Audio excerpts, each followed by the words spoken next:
Welcome to Hiraeth, the home of modern Welsh politics.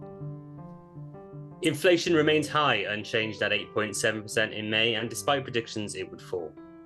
As such, earlier this week, the Bank of England Monetary Policy Committee met, and on the back of this poor inflationary data, increased UK interest rates by 0.5% up to a 15-year high of 5%. Economists and commentators have been quick to comment on these changes, with the bank's independence and approach to tackling inflation with their 2% target under great scrutiny. Joining us tonight to talk through a quite extraordinary few days is Danny Blanchflower, CBE, Twitter banny and Professor of Economics at Dartmouth College, part-time professor at the University of Stirling and former member of the Bank of England's Monetary Policy Committee. Hello, Danny. Hi there, guys. Hello. Hello. Thanks again for joining us. Kerry, over to you. Hi, Danny. Thanks for joining us. For giving up your afternoon fishing to talk British economics with us. So it is appreciated. It's been as Matt went through there, it's been a bit of a roller coaster week for economists, and sticky inflation, interest rates at their highest in a generation. Can you just talk us through, what has happened this week? Yeah, it's been a terrible week in many ways. What we've seen this week is that inflation in the UK is extremely high at 8.7%, and the latest data came in really sort of unchanged, which resulted in the Bank of England deciding, in a sense, that it's a bit of a surprise to the markets that had thought that they were going to raise rates by 25 basis points, but they raised them by 50.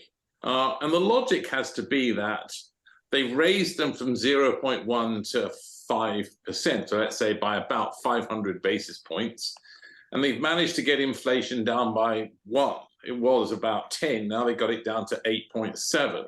They ain't doing that well. And the reality is that this is the wrong treatment for the wrong problem, and we can go into that in a second. Where I sit in the United States, inflation has plunged. The central bank didn't raise rates at the last meeting, and markets are pricing in lots of cuts. It's 4% now and very likely to be below 3% in a couple of weeks' time. So the question you ask yourself is, why is it that the Bank of England, the governor of the Bank of England and the MPC decided that it was appropriate to destroy the British economy, to slow the economy into a deep recession and crash the housing markets 18 months or so before an election that presumably they have now just lost for the government in power? This looks like madness, was madness, and I would have voted for cuts. The basis for those interest rates, and we'll go through your thoughts on that, was that kind of sticky inflation. Can you talk us through what that means in there's various aspects to inflation, but what does that sticky inflation mean? Well, so inflation is an interesting phenomenon, and perhaps a good way to sort of set it up is that it's about the rate of change of prices. So if we just do a little simple experiment here. Prices in year 1 are 100. Prices in year 2 go to 110, that's 10% inflation. If they stay at 110, that's 0% inflation. And if it goes to 105 the following year, that's deflation, which is normally what's happened. Traditionally, inflation rises, and then because it impacts people's spending power, and also, if things are expensive, people stop buying them. So in the years in the past when oil prices rose, what did people do? They stopped driving as much. They bought cars that did better to the mileage to the gallon. So they stopped buying things, which pulls down inflation. One of the problems with this also is that it's had an effect on basic stuff. It's had an effect on the oil price and on prices at the petrol pump. But it's also impacted food. And we can talk about the reasons for that, but the Bank of England doesn't really seem to understand any of this and thinks that we're in 1975 and that raising interest rates is the way to deal with a problem that hasn't really been observed in 100 years. And sadly for them, the treatment isn't working. And in fact, it's likely to not work. And the analogy that I've given, which is a bit colorful, is somebody goes to the doctor and they said, I've got a really bad ingrowing toenail. So the doctor says, fine, let's operate on it. And he comes out of the surgery and he says, "Doc, how did I do?" And he said, "Well, I got good news, which is I solved the problem of your ingrowing toenail, but I had to cut your leg off." And that's basically where we are, because the treatment, I mean, they look completely and utterly lost, totally incompetent. And what they've done is they've applied the wrong treatment, and now they're going to crash the British economy and the Welsh economy and other places. Fortunately, there were a couple of dissenters who were completely sensible, but they were in a minority. But I would argue this is completely disastrous. And the big deal is actually that the markets believe me. And now, after what happened with Truss and bond markets rising to such a high extent, everybody calls it the moron premium. British people are all paying huge amounts of money extra to borrow money because of the moronic budgets that basically collapsed the British economy, destroyed the UK pension sector. Well, now the UK is having to pay borrowing costs higher than, wait for it, Italy, Greece, Spain, France, Sweden, the United States, Germany, every other advanced country, because the markets don't trust the policymakers, they don't trust the Treasury, they don't trust Hunt, they certainly don't trust the Bank of England. This is disastrous, and we can think about the reasons in a second. Yeah, no, don't worry, Danny. Well, because obviously when we spoke to you last year, you made a few predictions about the potential for a Liz Truss premiership. So we'll get back to that at some point. Yeah, I did pretty good on that. Yeah, I think you did pretty well. Yeah. So I said she's going to have to go from Mrs. Stupid to Mrs. Sensible on day one, but she didn't. So building on what we've been talking about so far, I mean, lots of commentators have been saying that essentially, in order to get inflation down in the UK, we need to enter a recession. And obviously that would be quite a lot of pain for quite a lot of people. Right. But do you think Andrew Bailey is deliberately trying to cause a recession? Well, it seems so. I mean, the Prime Minister sort of gave him the instructions. But let's just try and clarify for your audience. I mean, what we know is that inflation hurts people. There's no doubt of that. No one's arguing about that. Traditionally, actually, what happens is that, in fact, inflation, if left alone, essentially will tend to go away. But the question is, go back to my analogy about amputating the leg. The question is, if you try and solve inflation by generating a massive recession, the question is the treatment worse than the illness that you have? And the answer is absolutely yes. There are long memories in Wales and the North and other things. Think of the Great Thatcher Recession. What did it do? It raised unemployment rates. I mean, I remember watching the movie The Full Monty.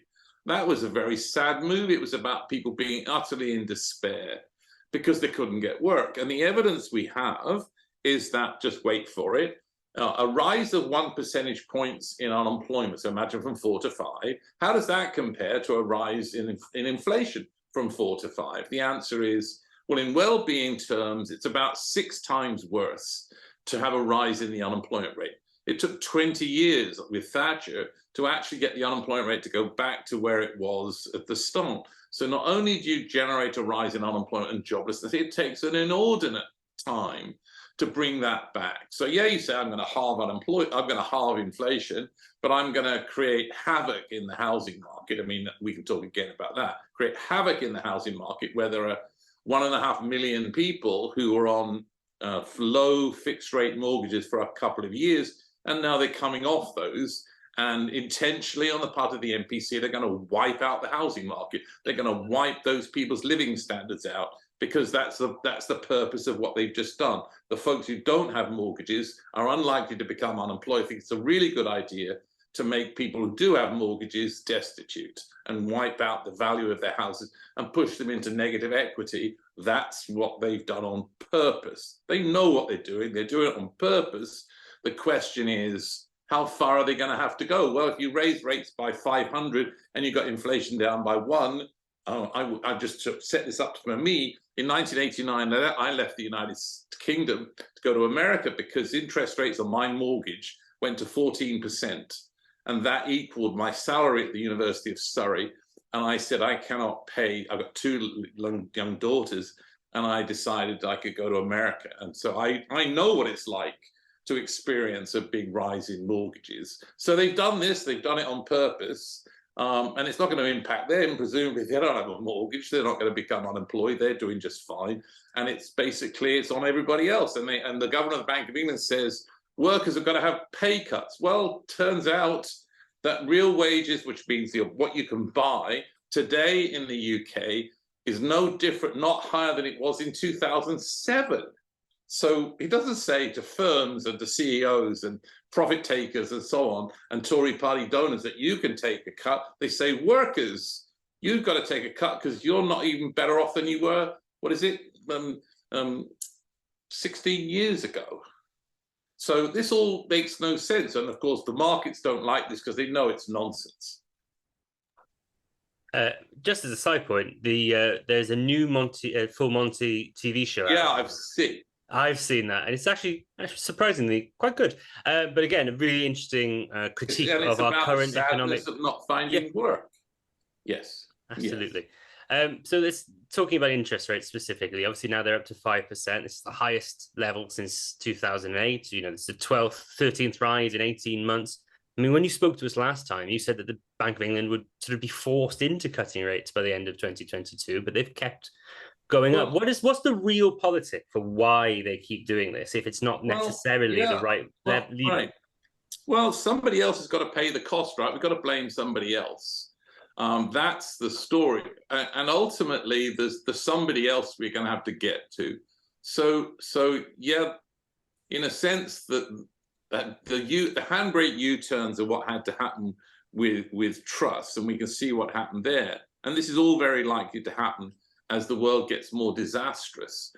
British economy gets more disastrous. But let's just go to why this is all going on and why we sort of put off the evil hour, but it's coming.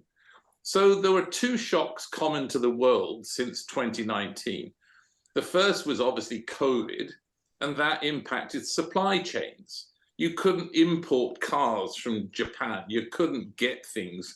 The economy clogged up because nothing was moving. So price rises in the end were caused by supply constraints. So the way you could get prices down for the Bank of England is to build tankers and open factories that can make chips. That's what the Bank of England could do to solve the price problem driven by that. Second, so that's a temporary shock, hits the economy. And it's essentially, I mean, I'm sitting here in Sanibel, we were just chatting earlier. I'm sitting, I have a house on Sanibel. Well, Sanibel last September got hit by a Cat 5 hurricane. It's basically recovered maybe 20%, but it's a disaster. But the reality is that prices of things here are really high. Prices of wood has gone up. Prices of workers have gone up. Prices of everything have gone up. But if you were the central bank of Sanibel, what would you do? Should you say, prices of sand, which have gone through the roof, they've gone up. We have to raise interest rates because the price of sand's gone up. Well, of course not, because in a year's time, unless there's another hurricane, please or isn't, prices will drop. So it's a once-off temporary shock. Then what happened was another temporary shock we got hit by, which was the war in Ukraine. And we were talking today about, the Wagner group is going towards Moscow. Obviously, this is potentially another shock. But then the word that cannot be mentioned. And there's a reason why you have to come up with, why is the UK worse than everywhere else? And the answer is Brexit. And I was on the World at One yesterday, and the interviewer said, well, a lot of people would disagree with that. And I said, really? So what was their explanation as to why the UK is different? I'm an economist, right? They're sort of wishful thinkers trying to make stuff up. You tell me what it is. Tell me the explanation as to why it is the third of those things. So the third one is another shock. It's a Brexit shock, which means that as the economy adjusts, you'd expect borders to open, cheap food to flow, things to naturally work in the economy. Well, Brexit has bunged up the economy. So there's the explanation. And the problem for the Bank of England is it really wants to deny that it's a COVID shock, it's a war shock, and really the big problem you got is it's really about Brexit. And that's the story. And raising rates ain't going to solve Brexit. Raising rates is going to be incredibly ineffective. And that's why you raise rates by 500 basis points and nothing happened.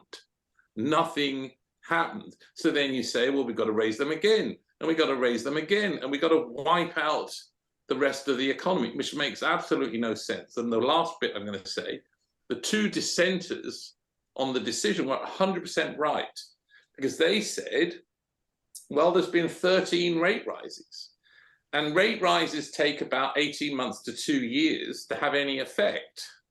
So they haven't actually done anything much yet. So you got to wait. You got to wait because it's going to get so much worse. So the thing which is pretty interesting is that what you've probably seen is complete disaster in terms of economic policy. And the governor of the Bank of England has made it basically impossible for the Tories to get re-elected because the economy is set to tank. The housing market is going to collapse. And the UK looks like the sick man of Europe, the sick man of the G20. The only country that looks worse is probably Russia. I mean, it's more costly to borrow money for the government to borrow money than it is in Greece. Really? And it's all about the workers. It's the workers' fault that they're asking for below inflation pay raises, and it's the workers' fault. It has nothing to do with the workers, nothing to do with them at all. Why didn't he say to the bosses of the oil companies and the CEOs and the shareholders, okay, time to help everybody else, swallow the cost increases, swallow them for a while, keep the prices down, do it for the sake of the nation, and when times get better, we'll deal with it. Why didn't the governor of the Bank of England say that? He said it to the person working in Swansea, the main street in Swansea. He says, you've got to take a pay hit, but I'm not going to because I'm doing fine. You've got to take a hit to your mortgage, you've got to take a hit to your wage, but I'm doing fine. It's on you, not me. That doesn't sound great. I don't think his interview this week was very well received by large parts of. I heard that. Didn't the Sun call him the plank of England? He did. For all their many flaws, they're very good at puns, Danny. And I love this. There's the lettuce and the plank. One of the things, just really boiling down into what you've been saying, is: do you think there's an element of they're going to keep doing this because they don't want the original sin to be proven incorrect? They view raising rates as the right thing to do, so they're going to double down. Well, it seems that way, doesn't it? But the markets have no confidence in them. If you look at their own survey, where the survey asked, what do you think about the Bank of England? It's disastrous. The confidence of the country in the Bank of England has plummeted. So in a way, you do something stupid, and you've got two choices. You carry on doing more stupid, or you try and do something sensible. And the question is, what happens? So a little story to set this up.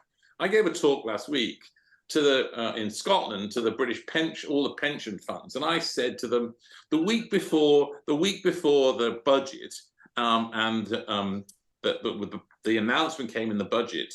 Did anybody speak to any pension fund, anybody, the pension associate, any of the companies prior to the budget? Did anybody speak to them, you guys, at all? And they said no. So I said, so on Monday, and what would you have said if they'd have said to you, we're going to do this? They said, well, we'd have told them they were out of their minds. So they said to us on Monday morning at 9 o'clock, whatever it was, Monday morning, they got into the office and they realized that Truss had basically bankrupted the entire British pension sector. I mean, hadn't discussed it with them.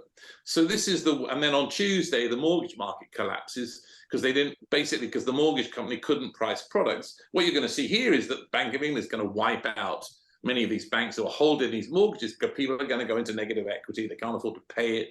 Same is going to be true of car loans and other things.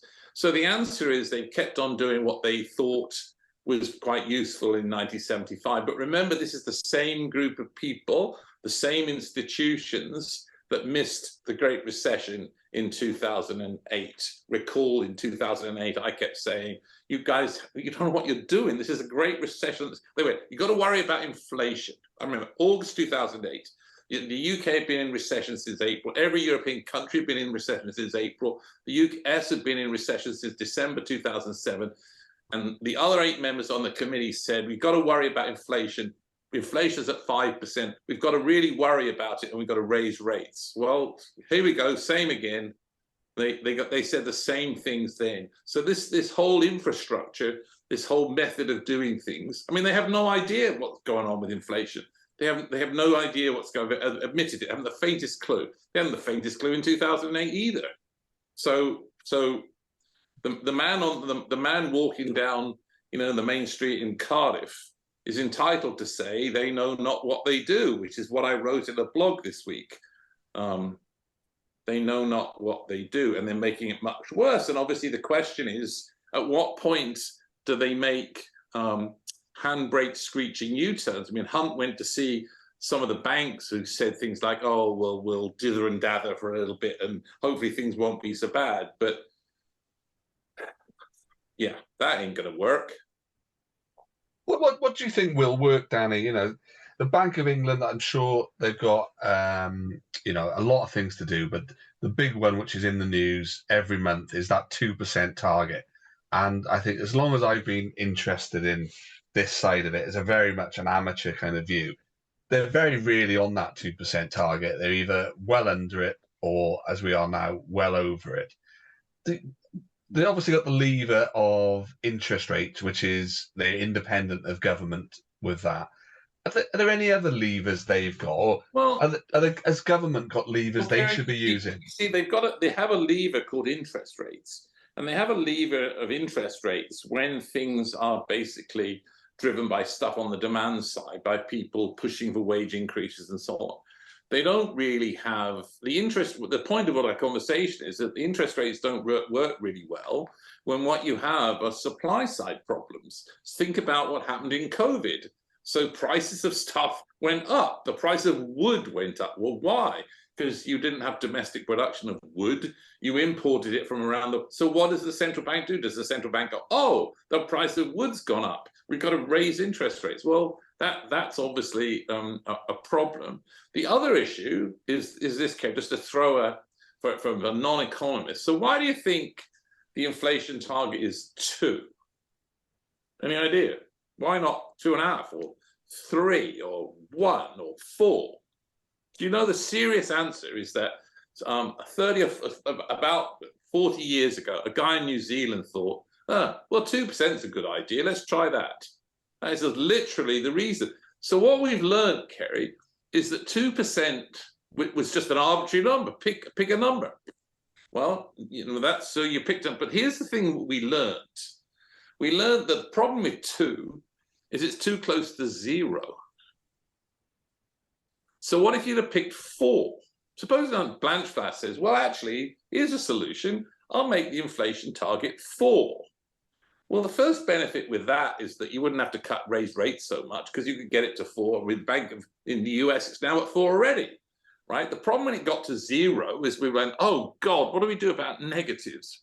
But the other one is 2 was picked randomly out of the sky, right? So, I mean, literally was picked randomly out of the sky. And so there are issues about what do you have a dual mandate? The Bank of England, the bank in the US has a dual mandate to do with jobs and inflation. To some degree, the UK used to have that. Now the Tories have said it's all about inflation based upon nothing, based upon guessing.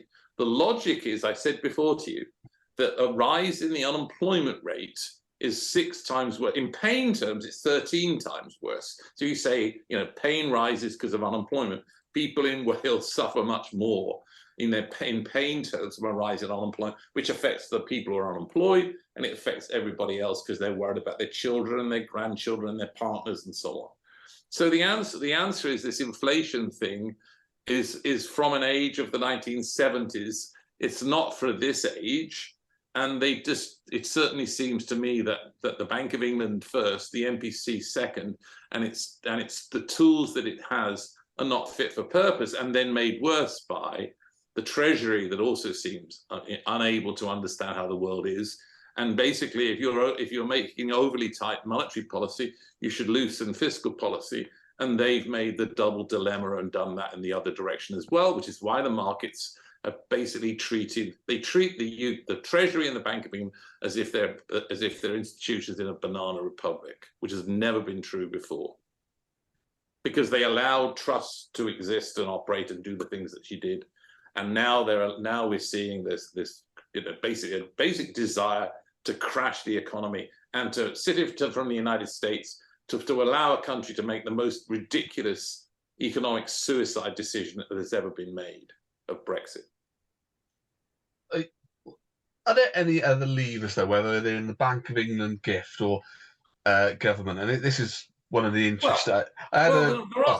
Kerry, there are some things you could be doing in the sense that, so you're creating a terrible recession by raising rates. So can you alleviate things by reducing rates? So let's just go with another complication, shall we? If you look at what they actually said in their decision this week, and the report that they produced in May, this will surprise you and it's sort of a dilemma. And I quote it in the blog that I wrote. The Bank of England currently is forecasting that inflation will be below 1% in 18 months, and there's a significant prospect of deflation. The bank's own forecasts say that it should be cutting rates. So it does have, it's like, what does your car have? Your car has an accelerator and a brake, and you're hurtling off into oblivion because you're pressing the accelerator. Do you have the right equipment? Sure you do. You should just be pressing the brake, not the accelerator, or the other way, whichever, right? So the answer is that the Bank of England, why markets don't trust it, is its own forecasts, and the statement it made out on Thursday say, basically, they should be cutting rates, not raising them. And so voices of people like me are supported by their own forecasts, which is the huge dilemma.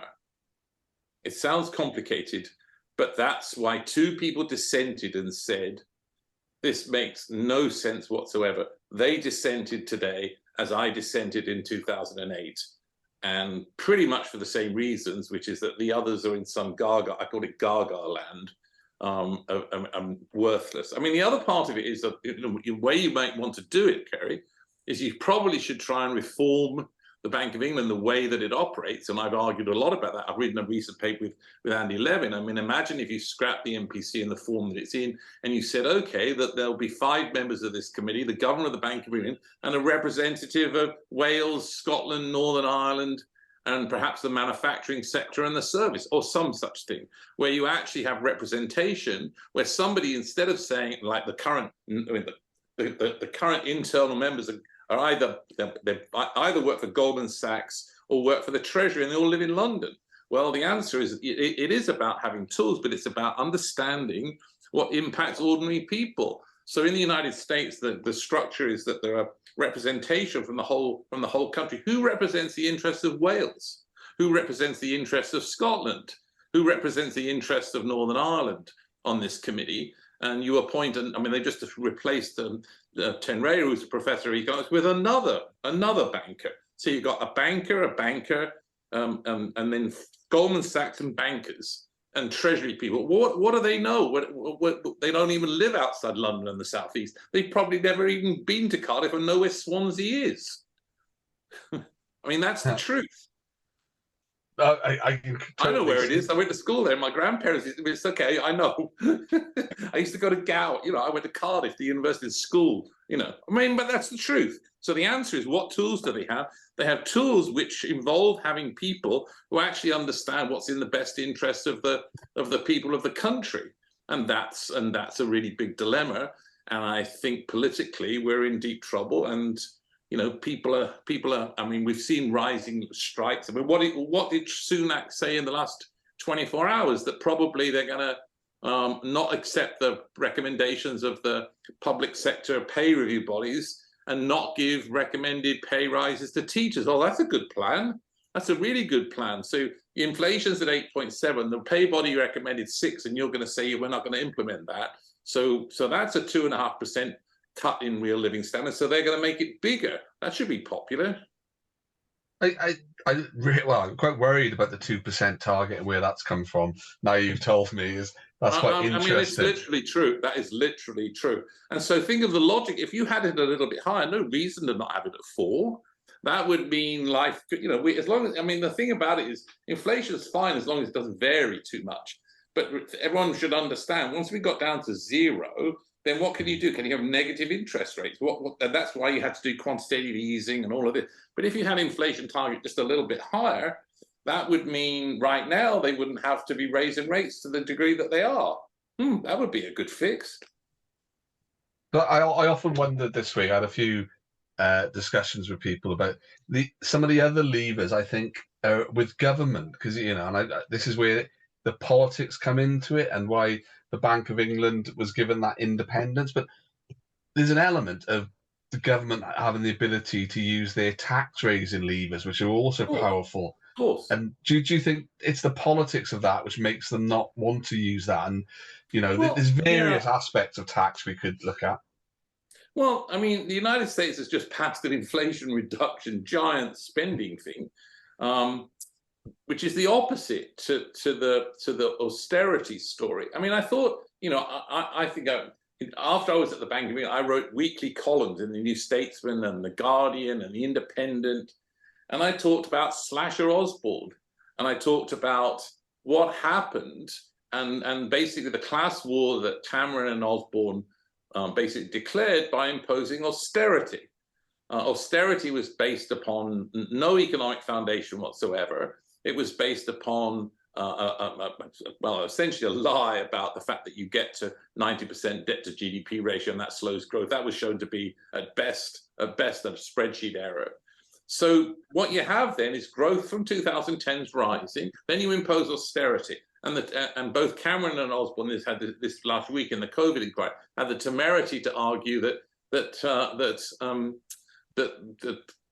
their economic austerity improved the British finances. Well, remember, borrowing costs higher than Greece, and basically the purpose of that, in my view, was to just make the poor poorer, and made them more vulnerable to both a pandemic shock, an oil price shock, and then basically it was responsible for Brexit. So this entire period of 10, 12 years of rule where you have austerity, you have take away, make the country more vulnerable to shocks. And then with the inflation, you say it's all the workers' fault. You know, we got 7 million people in waiting lists on the NHS, but we're going to cut pay on the NHS, and we're going to cut the real pay of teachers, and then complain about the fact that teachers are quitting because the pay is too low. I mean, this is absolute economic incoherence and incompetence. It's hard to see where the bright spots are, and obviously Labour's position is going to be, I'm not going to say anything yet. I'm just going to say a pox on all your houses. It's going to be a right mess. We'll wait to see what you deliver us, and then we'll talk.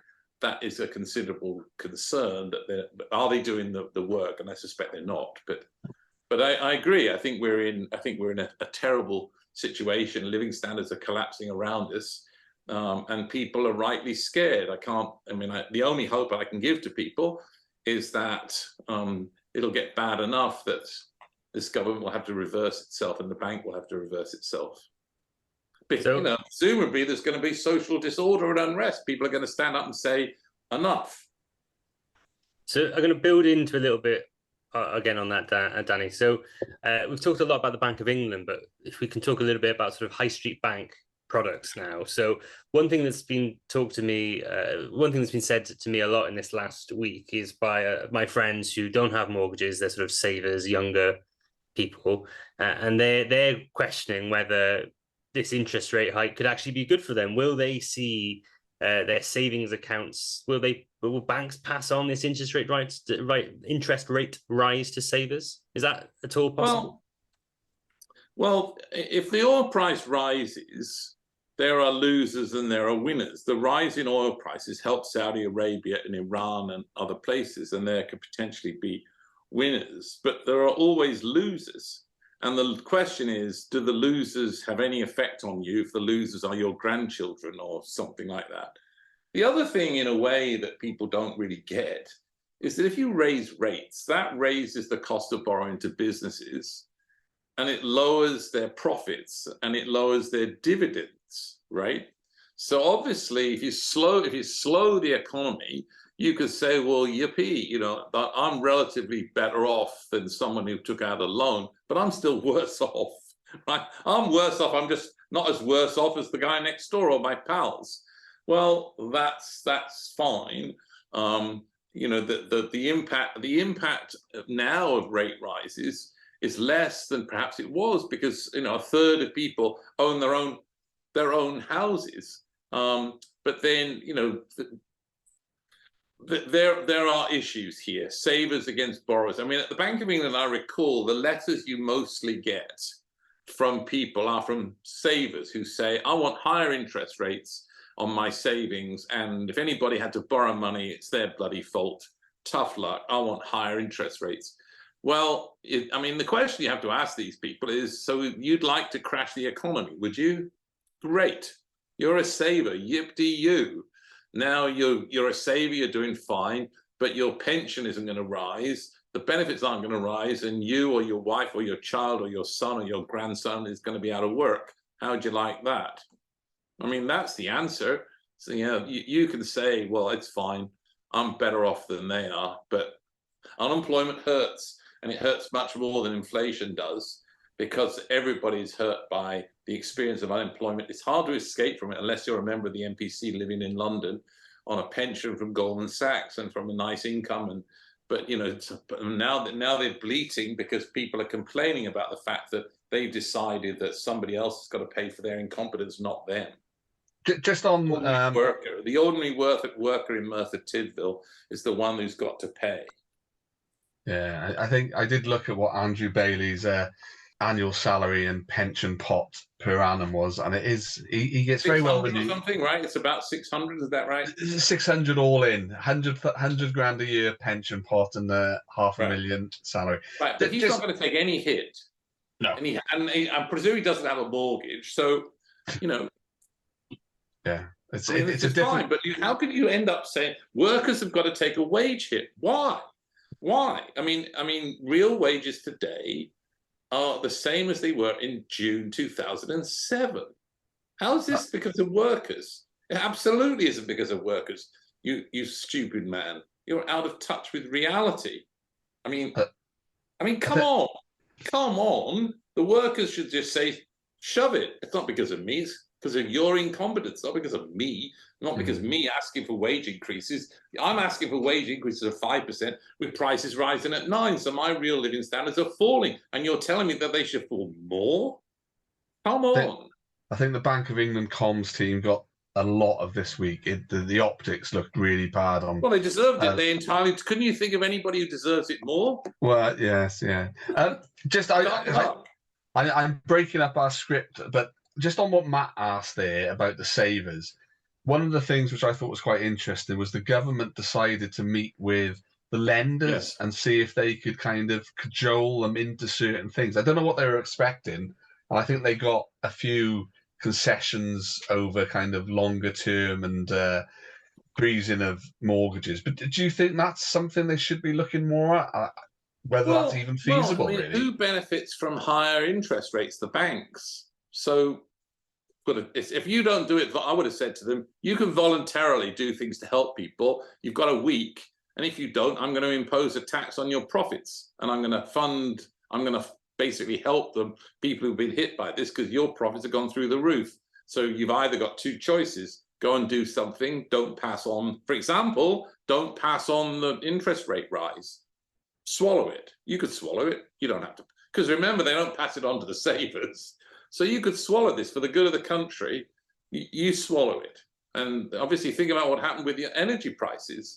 You say that to the oil companies, huge increase in their dividends. The Labour Party says impose a tax, and then eventually the government, well, why not do the same for the banks, who've actually winning out like gangbusters and shown no intent or purpose to help people. I mean, here's something you could have done, just as an example.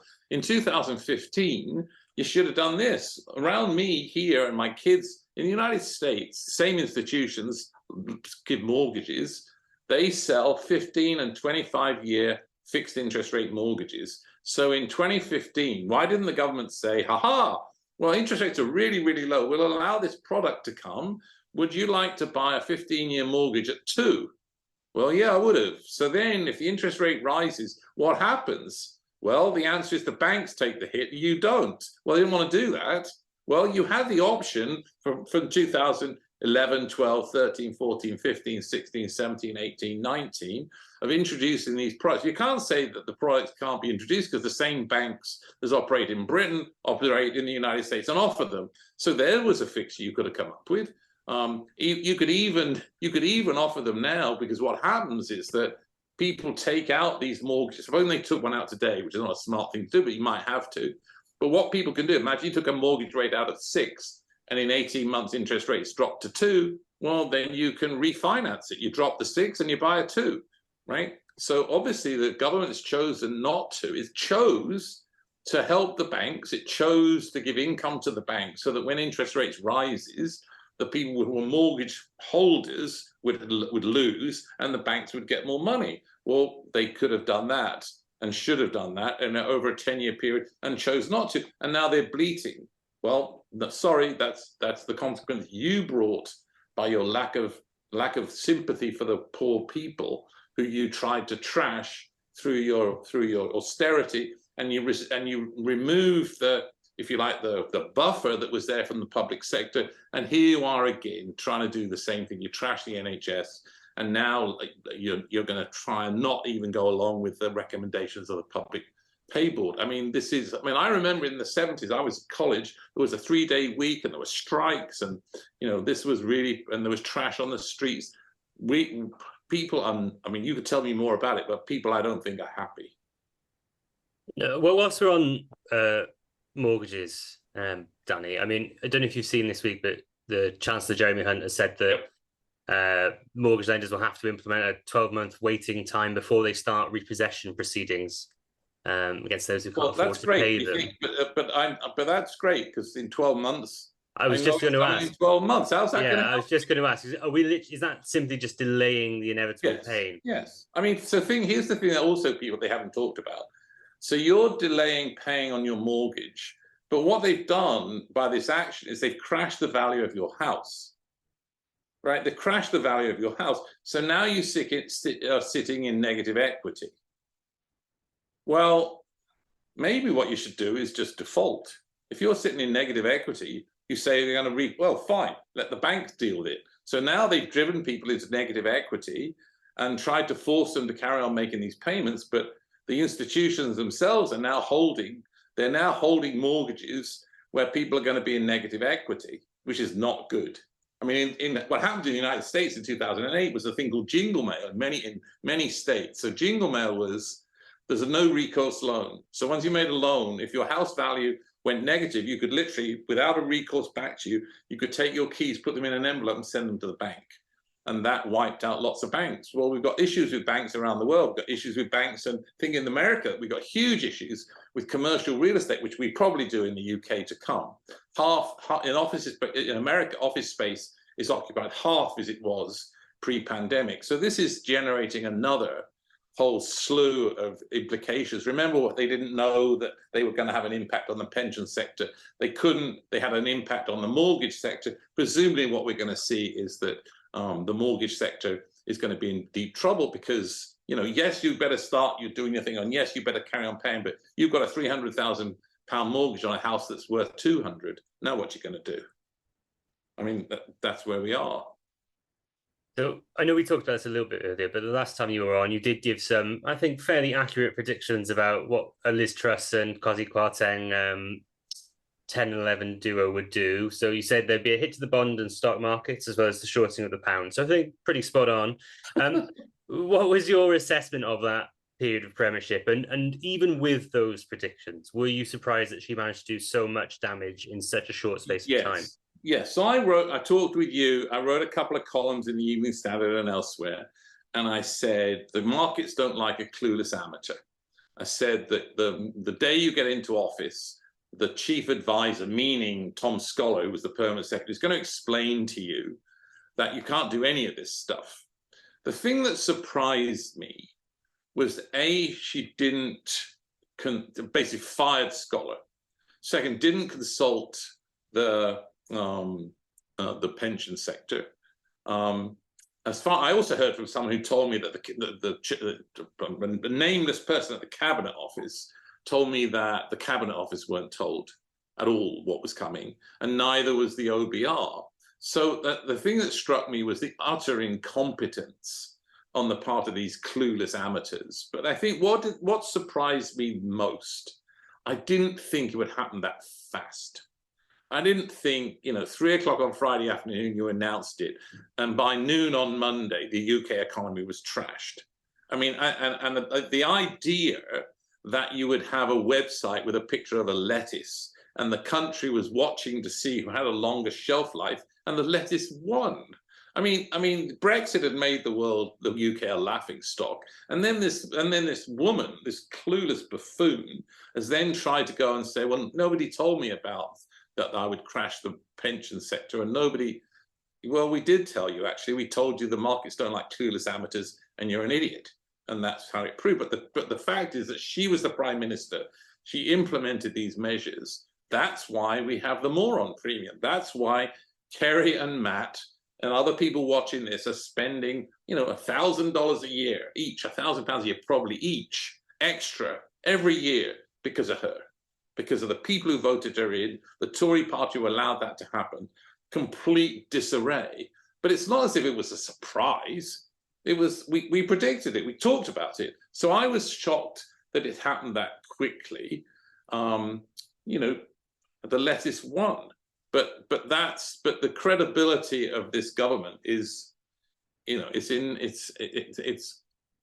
never seen anything quite like this. I've never seen, beyond amateur hour, I have never seen anything so incompetent. It wouldn't surprise me.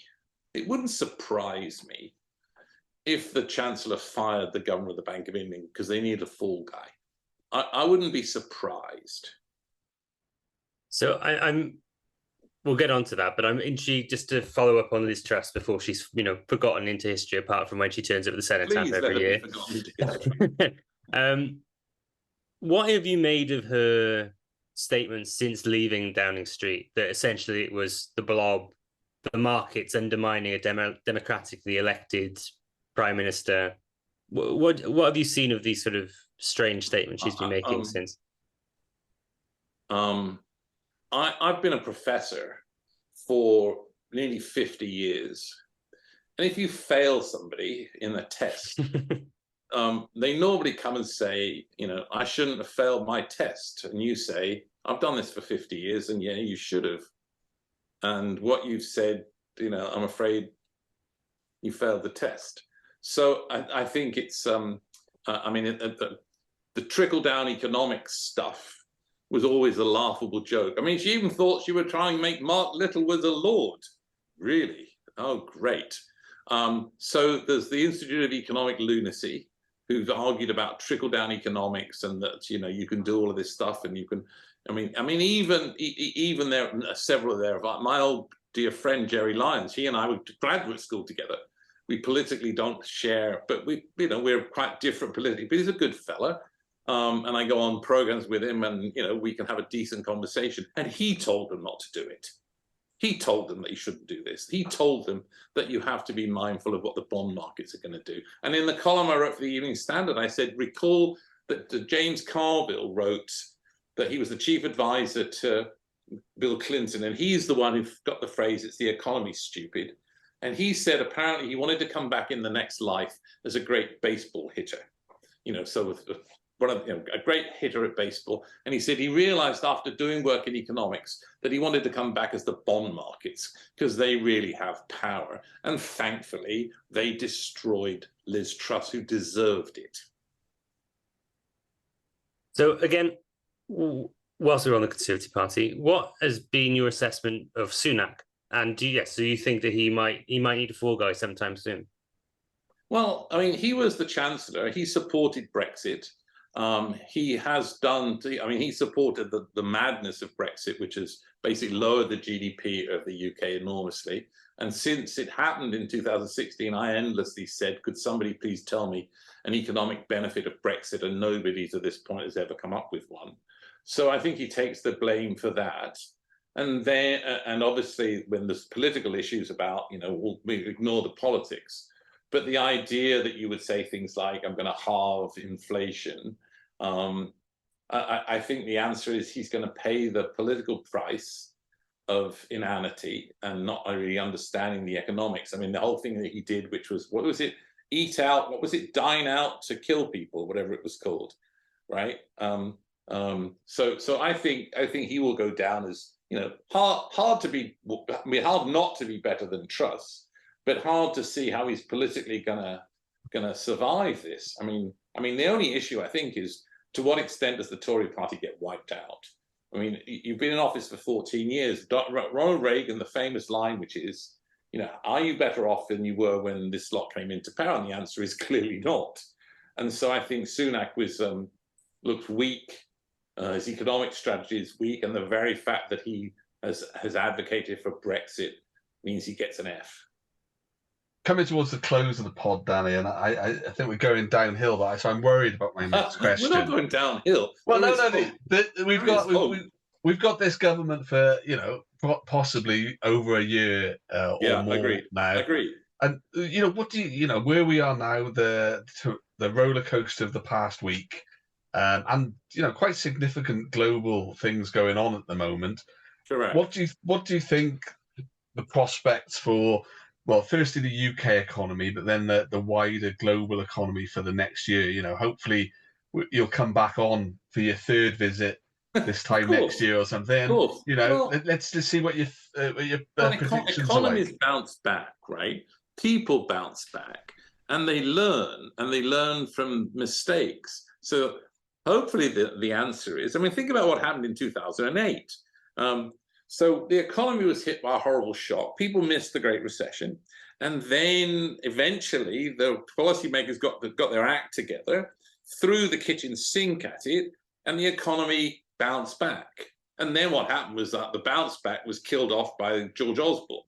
And so the economy, trundled along. But basically what happened was that people were insulated against the severity of the shocks by a very low interest rate, right? So the interest rates were really, really low. I remember once on an aeroplane, I'm flying, and I used to fly back and forth all the time, and I was on a British Airways plane, and I look up, and there's the pilot. And I said to him, shouldn't you be flying the plane? And he's got a huge bottle of champagne in his hand. And he says, well, actually, the crew up front knew you were here, and you were the guy who got interest rates down. And he said, they wanted me to say thank you and send me this big bottle of champagne. I said, well, thank you. I can't drink it, but I can declare it. And I think the staff can, but I have to declare it as a gift. But the answer was that that insulated people. It insulated people if you have the relatively lower wages. If your mortgage went from 6.5% to 2%, life was not quite so bad. And so the thing is that we should have allowed for some of that buffer. We should, as I said, try and find ways of insulating people. But I think what's happened is that people have not got a strong buffer against a shock, and the economy hasn't. But I'm hopeful that sensible people will turn things around. We'll start to see people realizing that maybe there won't be a new referendum. But obviously the right thing to do is to start to think about means by which you could collaborate and cooperate with Europe. You can deal much more with free movement of peoples. You can start to think about deals where you can get food moving and prices declining. I think, in a sense, you've got to let the sensible take over. And it may well be that you're going to need a set of regime changes, a new governor of the Bank of England, a new group of people setting interest rates, a new set of people at the Treasury. I suspect that the next year is going to be one of turmoil. It's hard to see. It's hard to see with all the things that are going on that people are just going to sit and take it. Obviously, next year we will have elections in both the UK and the US. Do you have any pearls of wisdoms or predictions for what might happen? Obviously, the US is pretty interesting. I live in the state of Florida here. I'm here now. It actually turns out that Governor DeSantis was fantastic in actually rebuilding the bridge to this island, and is very popular in southern Florida. Obviously, the issue is to do with Donald Trump dominates much of the news. The economy, I think we will see, the economy here looks much more resilient than the UK economy does. As I say, inflation's coming down, markets are pricing in rate cuts. I think that the government has not been cutting spending so much. So hopefully we're going to start to see an economy here bouncing back. And if the US bounces back, the UK generally bounces back later. But the pressure, I think, on the UK to do sensible things is now very great, not least from the markets. Think about Biden's made it clear that there is not going to be any trade deal between the UK and the US, and there's certainly not going to be any possibility of breaking the Irish peace accords and all of that stuff. So I think hopefully what we'll see is sensible people and dogma. Sensible people will overcome dogma. People will realize that Brexit was a disaster, and we have to find means by which we can make this better for ordinary people. And a group of people who think it's a great idea to make the poor poorer perhaps have to wither on the vine. And economies will bounce back, and the British spirit will presumably win through, and there'll be some hope here. But I think there's a good deal of pain yet to come until the incompetents are booted out.